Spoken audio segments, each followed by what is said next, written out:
The universe has long captivated us with its immense scales of distance and time. How far out does it stretch? Where does it end?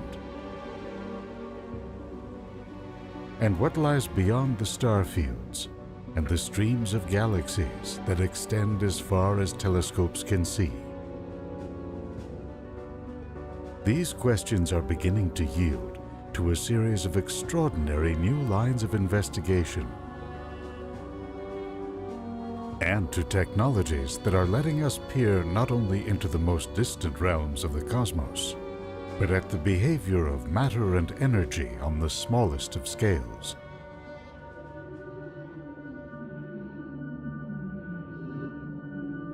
Remarkably, our growing understanding of this kingdom of the ultra-tiny inside the nuclei of atoms is now enabling us to glimpse the answer to the ancient question: how large is the universe?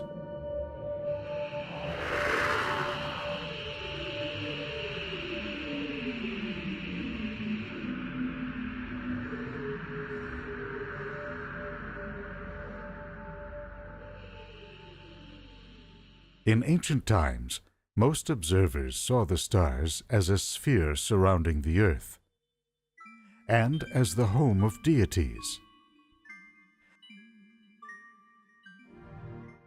The Greeks were the first to see celestial events as phenomena, subject to human investigation, rather than the fickle whims of the gods.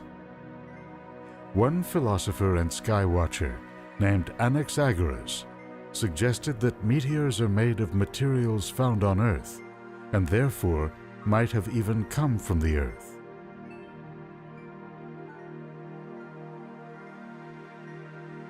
Those early astronomers built the foundations of modern science. But they would be shocked to see the discoveries being made by their counterparts today.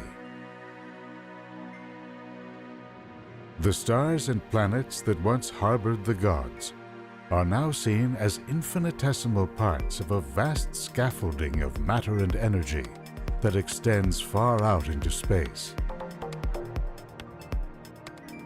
Just how far began to emerge in the 1920s. Working at the huge new 100-inch Hooker telescope on California's Mount Wilson, astronomer Edwin Hubble, along with an assistant named Milt Humason, analyzed the light of fuzzy patches of sky, known then as nebulae. They showed that these were actually distant galaxies located far beyond our own. Hubble and Humason discovered that most of them are moving away from us. The farther out they looked, the faster these objects are receding. This fact, now known as Hubble's law, suggests that there must have been a time when the matter in all these galaxies was together in one place. Everything that astronomers saw in their increasingly large telescopes would have dated back to a singular beginning, now called the Big Bang. That the universe could expand had been predicted back in 1917 by Albert Einstein. Except that Einstein himself didn't believe it until he saw Hubble and Humason's evidence. Einstein's general theory of relativity suggested that galaxies could be moving apart because space itself is expanding. So when a photon gets blasted out from a distant star, it moves through a cosmic landscape that is getting larger and larger, increasing the distance it must travel to reach us. So how large the cosmos has gotten since the Big Bang depends on how long it's been growing, in addition to its expansion rate. Recent precision measurements gathered by the Hubble Space Telescope and other instruments have brought a consensus. that the universe dates back 13.7 billion years. In that time, a beam of light would have traveled 13.7 light years, or about 1.3 quadrillion kilometers. But taking into account the expansion of the universe, the most distant galaxies discovered by the Hubble Space Telescope are actually 46 billion light-years away from us in each direction, and almost 92 billion light-years from each other. So, is that the size of the universe? It's not, according to a dramatic new theory that describes the origins of the cosmos. It holds that our 92 billion light-year patch is a mere speck within the universe as a whole. The theory is based on the discovery that energy is constantly welling up from the vacuum of space in the form of particles of opposite charge, matter and antimatter. Back in the 1980s, the physicist Alan Guth proposed that energy fields embedded in the vacuum of space had suddenly tipped into a higher energy state, causing space and time to literally inflate. The universe went from atomic size to cosmological size within an infinitesimally short time. As a result, according to Guth's calculation, the universe as a whole would have grown to some 10 billion trillion times the size of the observable universe. That's a 10 followed by 24 zeros. Put another way, the whole universe is to the observable universe, as the observable universe is to an atom.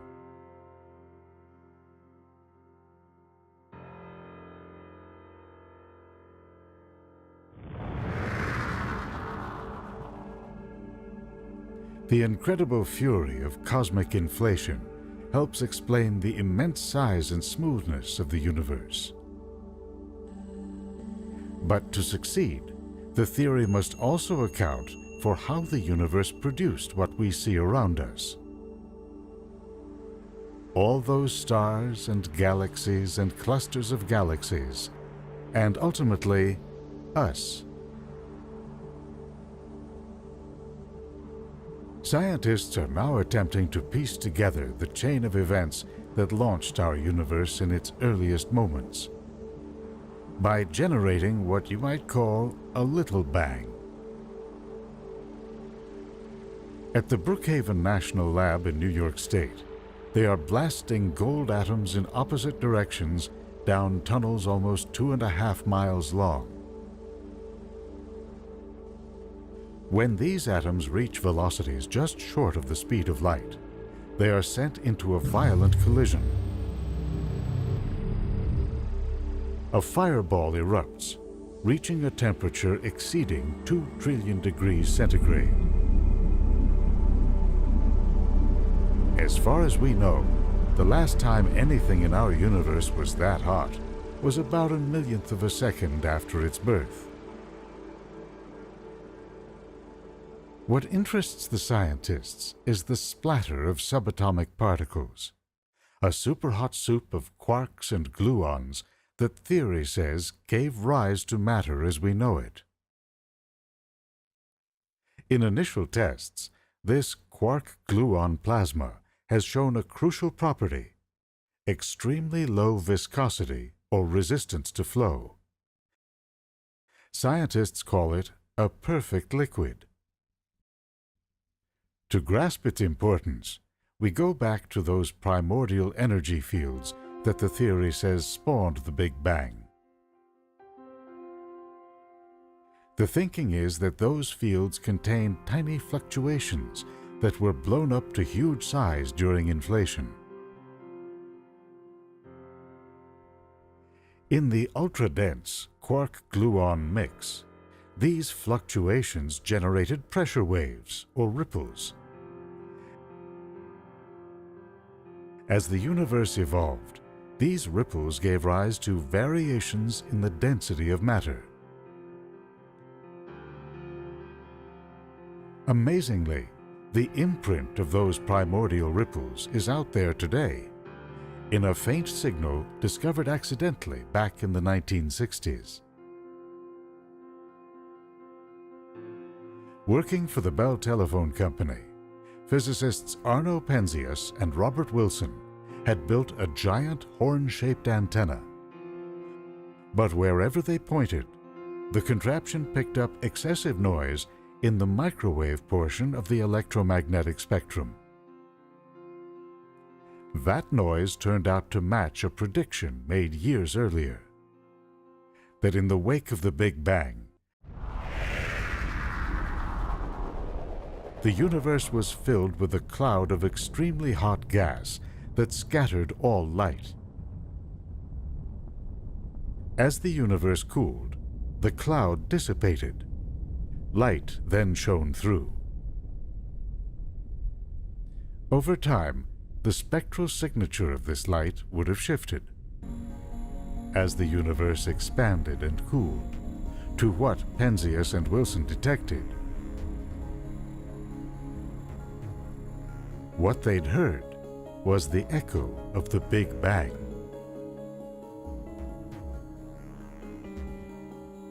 This image shows the smooth contours of the light recorded by the Bell team. Scientists would have to look closer to find the imprint of cosmic inflation.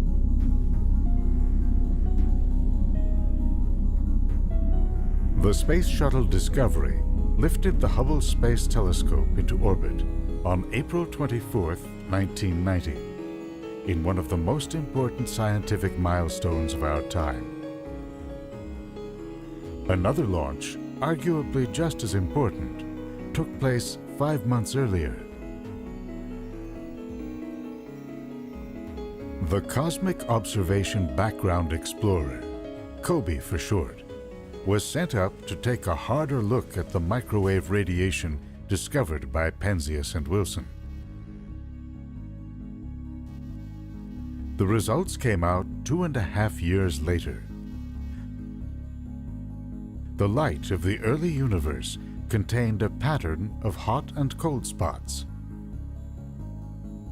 In this image was nothing less than the origin of all we see around us today, smooth on a large scale, but with significant clumps, from which gravity would form gas clouds,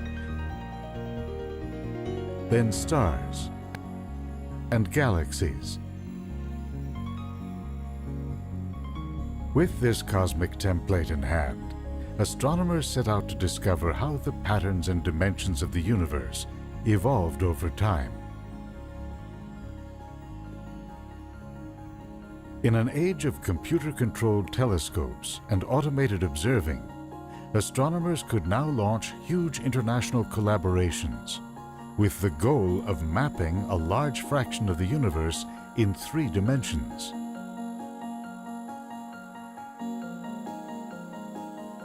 At Apache Point in New Mexico, the Sloan Digital Sky Survey set the standard for mass production astronomy.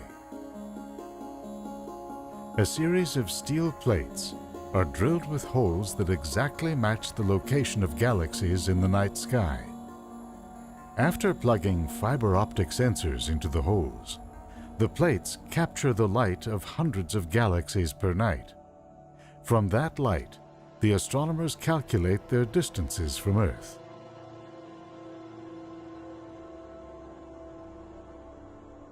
Another survey is named the 2-micron All-Sky Survey, or 2MASS, after the frequency of infrared light its detectors are tuned to capture.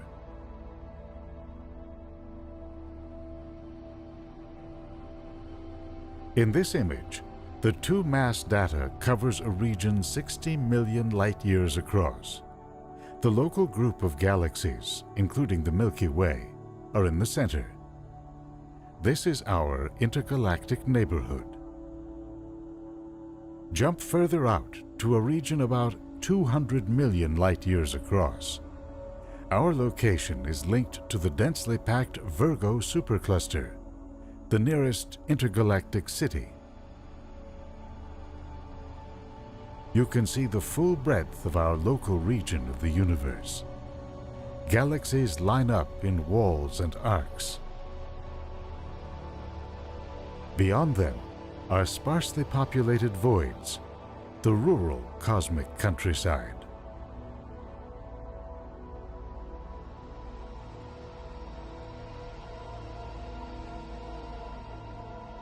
Moving out with the data, this region is over 650 million light-years across.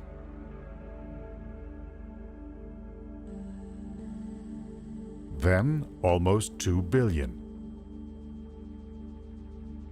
3.2 billion.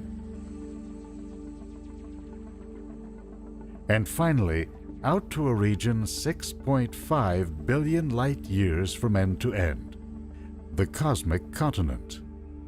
In the middle of it all, our galaxy, so immense from our earthly perspective, is less than a speck.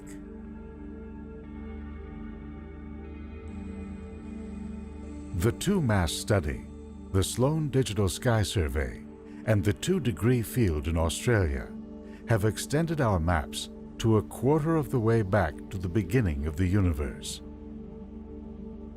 They have laid out a grand cosmic roadmap.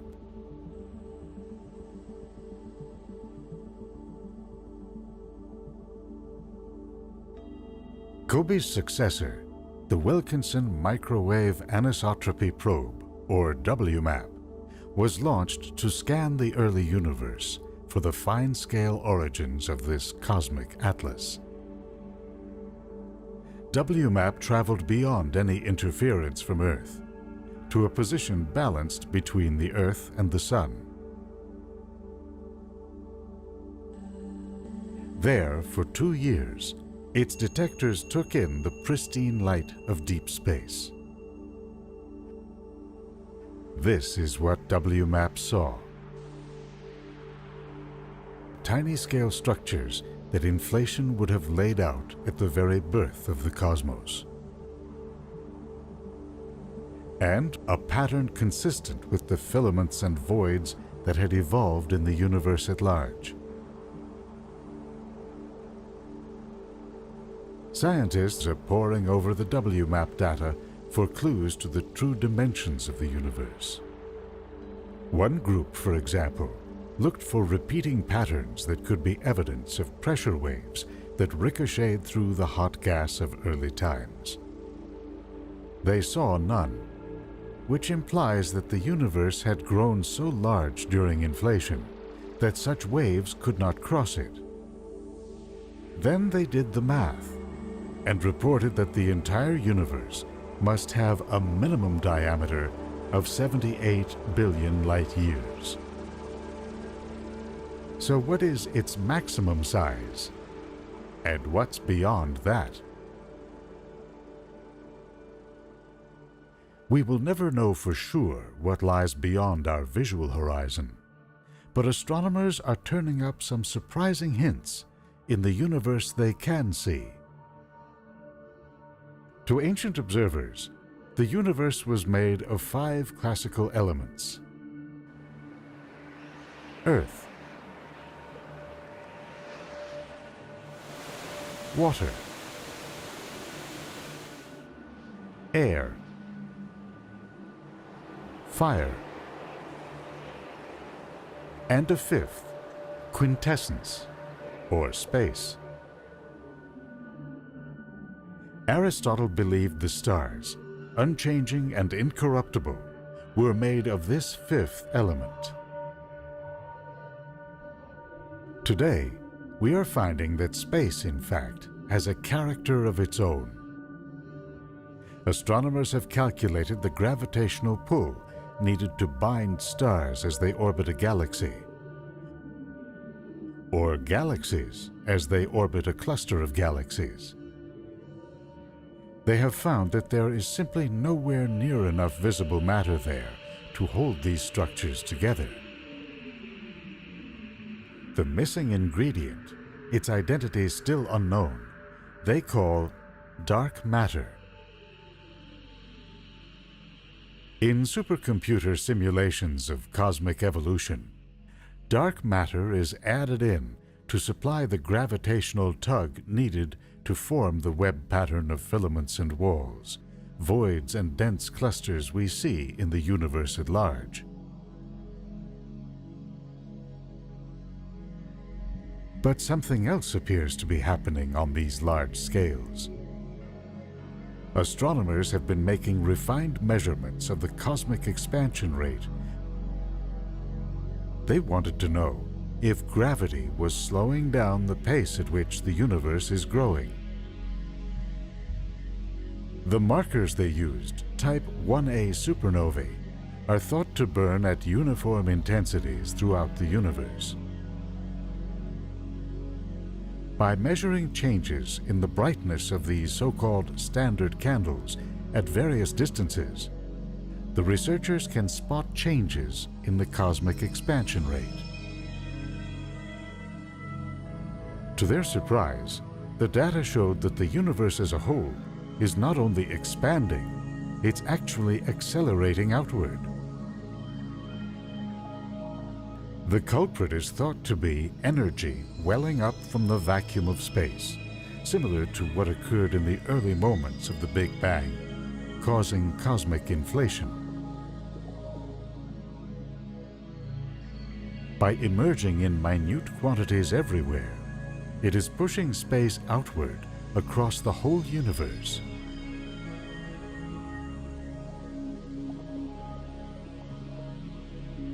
Over time, this so-called dark energy has grown to an astonishing 3/4 of all the matter and energy in the universe.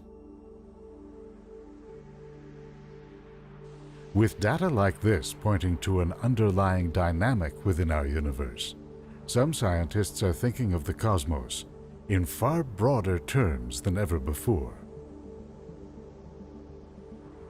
There is a version of inflationary theory, for example, that suggests we live in one of many universes that may coexist side by side but do not touch one another. Like bubbles, they are continually rising up and expanding across the oceans of infinity. Just 500 years ago, in Galileo's time, many people looked out into space and saw a universe of lights centered on the Earth. The invention of the telescope revealed stars far from our planet.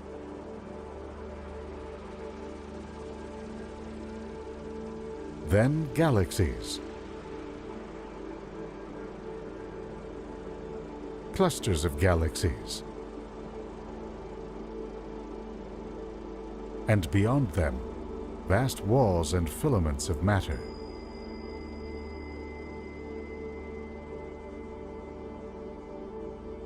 Newer ideas about the size of the universe amount to a quantum leap in our sense of scale by extending these structures far, far beyond our horizon. Do these discoveries push us, on our tiny, out-of-the-way planet, into a smaller and smaller corner of creation? Or does our ability to comprehend and imagine the far limits of time and space somehow expand our importance in the grand scheme of things?